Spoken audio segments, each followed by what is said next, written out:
Where are we going? What are we doing? We're going here. Okay, where is... That's just a green spot on the map. What is it? We're going to the Racetrack Playa in Death Valley. Yeah, and who is this? I'm Eric. Ah, who the hell is Eric? Me. Okay. Who else would it be? So we are in, what, Needles, California? Yes, needless to say. Needless, yeah.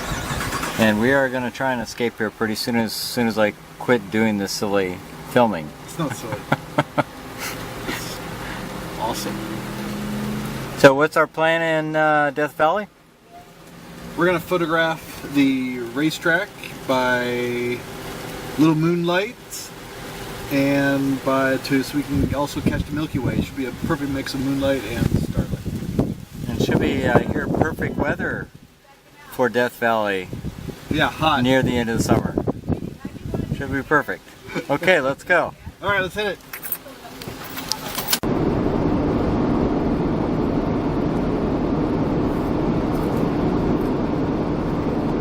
So Eric, what's the story in this little guy? That tortoise, he was sort of a gift by some construction workers. I used to work protecting these guys, and I would always be on their case about looking for tortoises under their cars before they moved their vehicles. And I'd be on them several times about this, and eventually they had enough of me telling them what to do, so they had bought this tortoise and they hid it under the tires of my car to see if I was going to run it over, so they could finally bust me for what I've been hounding them about. And I found him because I follow my own rules. I don't always do that, but so that's how I got to have him, and he's been my constant traveling companion ever since. He's always pretty agreeable, I think. Seems to like it wherever we go.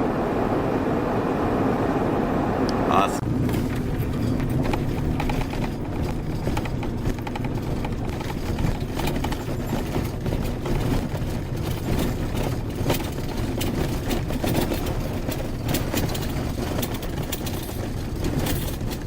We're in Mojave National Preserve, which is just outside of, well, it's not really outside of much of anything. Pretty amazing area. I think probably the closest city that at least we've been through is Needles, California. And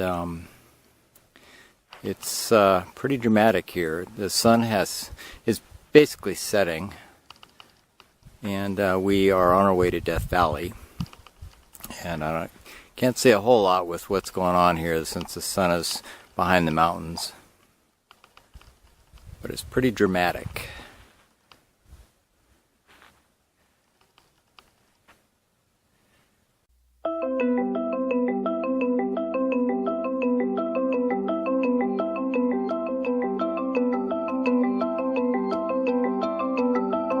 We talked about the really cool, interesting story on the tortoise. What's going on with this creature?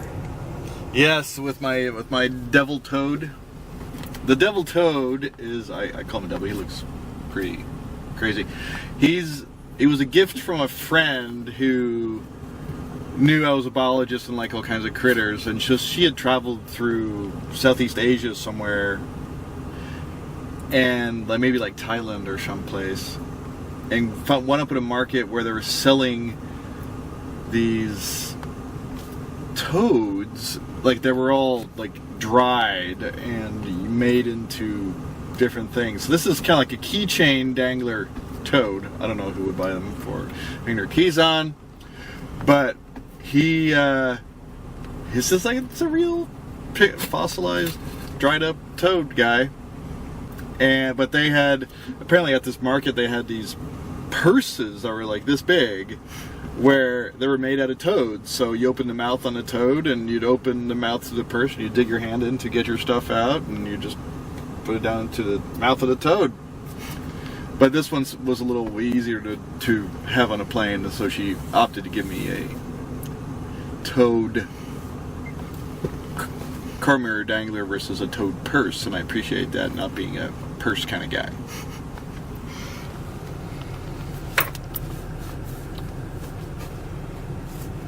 Still going up Kelso Dunes, and it's been a lot of climbing. We are hoping to get to some actual full sand without vegetation, which we saw far below, and get some photos of the Milky Way, which has just come up a little while ago. Now, dunes, you can't see them very well, but we finally have dunes. Did finally make it to the actual sand dune. We are walking on sand now. We're heading back. The challenge is it's getting later at night, and there's no real trail. There's just, you just make your own way. We're on part of the sand dune now, but there's no designated trail to get you back. So, trying to use a GPS through the phone, but we're not really getting real good readings to see how that works. So that's kind of what's going on here. Got some excellent photos from the Milky Way and the sand dune and all that stuff, so they turned out fabulous.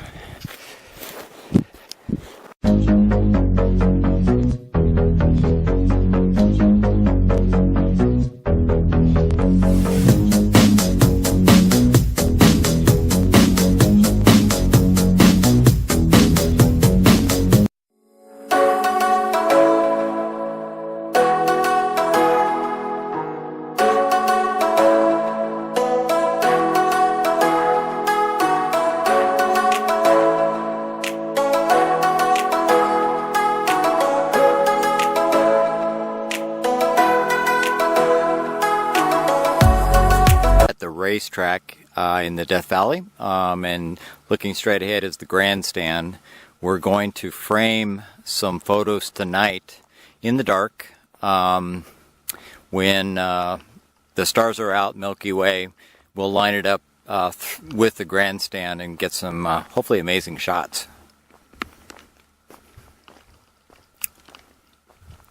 It's a pretty lengthy dirt road at the end of most of what most people go through in Death Valley to get out here. But it is quite amazing. Fabulous area. So looking forward to some night photos.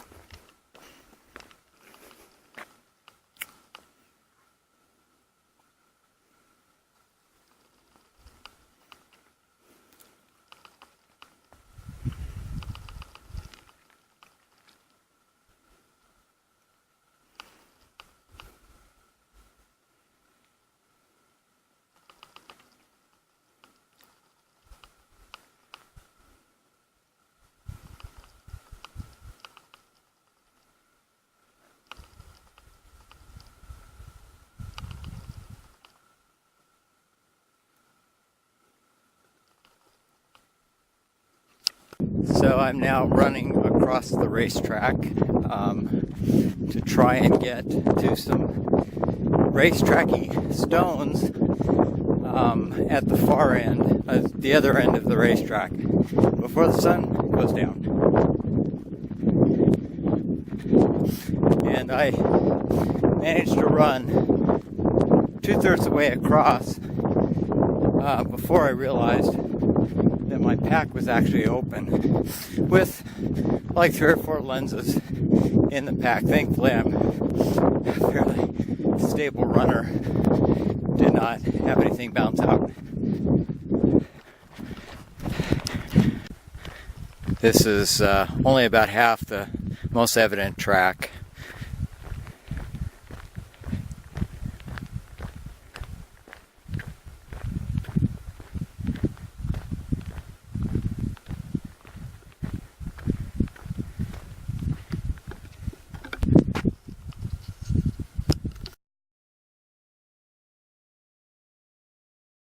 Just a note, you do see some smoke from the Sonoma fire, that area. So we are heading back to the truck, after shooting at the racetrack in Death Valley. Eric, do you have anything profound to say, or anything cool, or want to share anything? Just talk, man. It's neat out here. I just wish people would stop driving on the racetrack and would leave the rocks alone, because everybody else can see them. It's really a fascinating place, and we had the luxury of catching a beautiful sunset here and chasing some rocks. Yeah, it's a bit of an otherworldly experience, I think.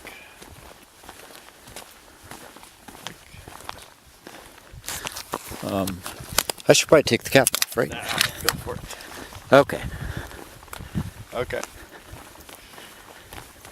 Yeah, so I think these rocks move only under specific conditions when, if I remember right, I'm not sure, I think it's only after it's rained and the rain freezes to ice, and the ice creates a slippery surface, and it lifts the rocks up a tiny bit off of the surface of the mud, and then it gets really windy, and it can blow the rocks on the ice rink. But man, that's got to be really windy, I bet you. Probably not a whole lot of ice happening in Death Valley either. No, right. I mean, that's the closest, or the explanation I've heard, and I don't think they're sure. But I just read recently there's a guy researching it, and when we were out just now, we saw a couple of the rocks had numbers inscribed on them. I think we found a 73 or a 13 and a couple others. So there are, maybe he's figuring out when the rocks are moving exactly, not just a bunch of speculation. So it'll be fun to hear what the real reason is. Yeah, definitely.